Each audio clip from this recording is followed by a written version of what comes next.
নমস্কাৰ বন্ধু বান্ধৱীসকল welcome to my channel Nibir and moms mixer আকৌ আহিলোঁ এটা ভিডিঅ' লৈ আশা কৰোঁ আপোনালোক ভালে আছে সুস্থ আছে আজি মই এটা ৰেচিপি ভিডিঅ' লৈ আহিছোঁ অতি সহজতে বনাব পৰা খুব কম সময়তে বনাব পৰা আৰু খুব সুস্বাস্থ্যকৰ হয় ৰেচিপিটো আৰু মই কেনেদৰে বনাইছোঁ আহকচোন ভিডিঅ'টিলৈ আগবাঢ়ি যাওঁ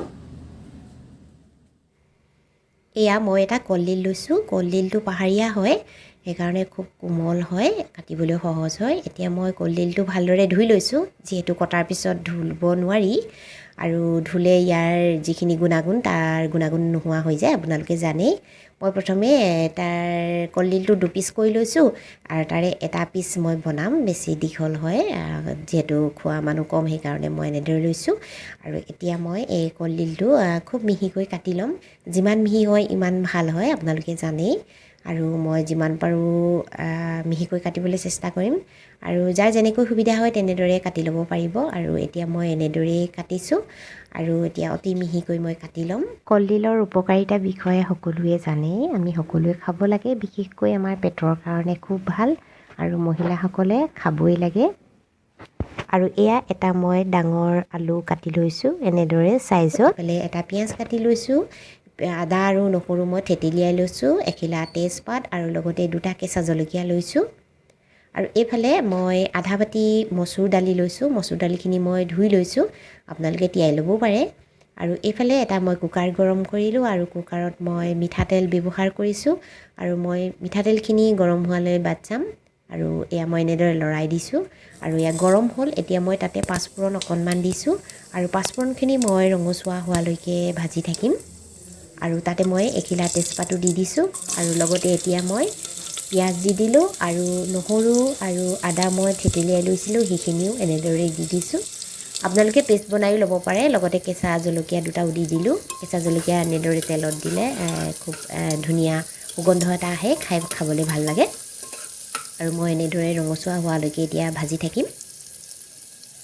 আৰু ৰঙচুৱা হোৱাত মই তাতে হালধি অকণ দি দিছোঁ আৰু এনেদৰে তেলতে যদি হালধি দিয়ে তেতিয়া তৰকাৰীখনৰ কালাৰটো ধুনীয়া আহে ইয়াত কালাৰ ব্যৱহাৰ নকৰিলেও হয়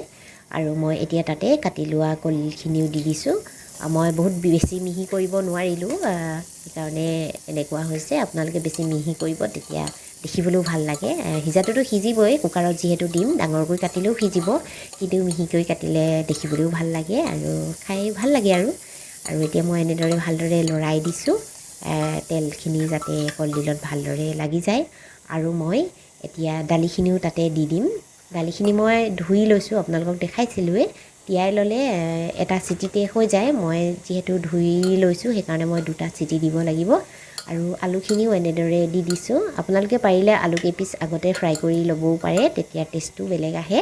কিন্তু সময় লাগে আৰু তাতে মই অকণমান মছলা দিছোঁ ইয়াত আছে গোটা জিৰা গোটা ধনিয়া আৰু মই গুটি জালুকৰ গুড়া একেলগে পেষ্ট বনাই লৈছিলোঁ আৰু সোৱাদ অনুসৰি নিমখ দিছোঁ আৰু এতিয়া ভালদৰে লৰাই দিছোঁ আৰু এতিয়া অলপ সময় ভজাৰ পিছত মই তাতে পানী এড কৰি দিছোঁ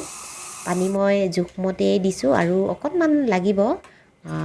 মই আৰু অকণমান পানী দি দিম আৰু এই পানীৰ পৰিমাণটো দেখিছেনে মই কিমান দিছোঁ যাতে কলডিলখিনি আৰু দালিখিনি ডুব যায় তেনেকৈ দিব বেছিকৈ নিদিব আৰু এইখিনি মই এতিয়া ঢাকন লগাই দিম আৰু মই দুটা চিটি মাৰিবলৈ বাট চাম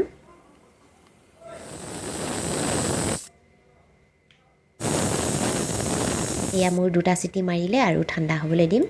আৰু ঠাণ্ডা হোৱাৰ পিছত মই এতিয়া কুকাৰটো খুলি দেখুৱাইছোঁ এয়া চাওকচোন ধুনীয়াকৈ সিজি গৈছে নহয়নে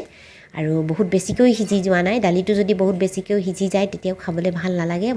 আৰু কুকাৰত যদি আপোনালোকে যিকোনো তৰকাৰী এনেদৰে বনায় তেতিয়া এনেদৰে আকৌ অকণমান সময় খোলা কৰি উতলিবলৈ দিব তেতিয়া তাৰ মিশ্ৰণটো ভাল হয় আৰু খাবলৈ খুব ভাল হয় আৰু এতিয়া মই অকণমান সময় উতলিবলৈ দিম আৰু উতলাৰ পিছতে মোৰ এয়া তৰকাৰী ৰেডি হৈ যাব কলডিল আৰু মচুৰ দালি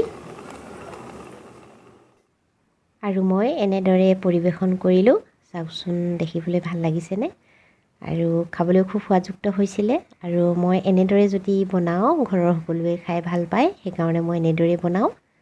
আজি ভিডিঅ'টি চাই আপোনালোকৰ কেনে লাগিলে নিশ্চয় কমেণ্ট কৰি জনাব আৰু যদি ভাল লাগে লাইক কৰিব লগতে শ্বেয়াৰো কৰি দিব আৰু আজি যিসকলে মোৰ ভিডিঅ'টি আজি নতুনকৈ চাইছে প্ৰথম চাইছে তেওঁলোকে প্লিজ মোৰ চেনেলটো ছাবস্ক্ৰাইব কৰি দিব আকৌ আহিম এটা ভিডিঅ' লৈ আজিলৈ বাই বাই